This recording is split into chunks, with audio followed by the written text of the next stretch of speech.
Je suis très heureuse et émue que AOC ait accueilli dans ses pages littéraires, des pages qui s'appellent même fiction,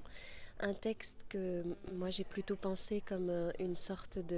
d'essai-poème ou de pamphlet créateur, d'intervention dans une question très très actuelle. C'est un texte qui s'appelle Nos cabanes, parce qu'autour de cette réalité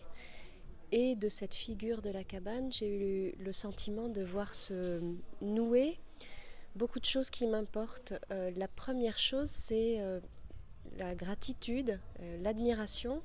que j'éprouve pour le courage des plus jeunes que moi. Et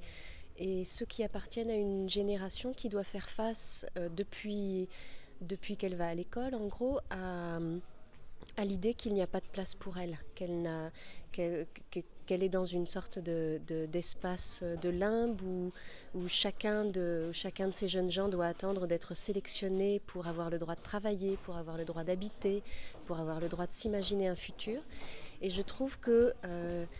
les étudiants que je rencontre, les jeunes gens que je connais, pour certains affrontent avec beaucoup de courage et d'esprit de bravade cette précarité sociale, psychique, temporelle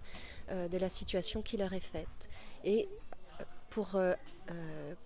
pour braver cette précarité, ils construisent des cabanes, des cabanes de bois,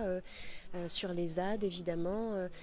sur les places, mais aussi dans les revues, dans les livres, dans les liens qu'ils construisent entre eux. Et cette figure de la cabane, elle me semble aussi essentielle pour réfléchir à ce qui est sans doute notre tâche à tous aujourd'hui, qui est de trouver des moyens de vivre dans un monde abîmé, un monde socialement abîmé, un monde écologiquement abîmé. Et la cabane, c'est l'habitat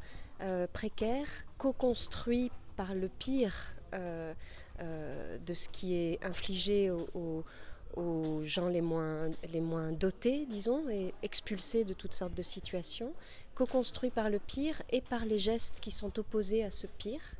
Et j'ai voulu réfléchir autour de cette tâche collective qui est, à vrai dire, même pas de réparer ou de sauvegarder aujourd'hui, mais d'inventer des façons de vivre dans un monde abîmé, en prenant acte des multiples manières dont ce monde est abîmé, et en faisant honneur et en reconnaissant en même temps souvent à la fois le courage et la précarité, des solutions qui sont parfois joyeusement, parfois dramatiquement inventées pour faire des choses, les faire à plusieurs, vivre à plusieurs, écrire à plusieurs. Voilà, nos cabanes.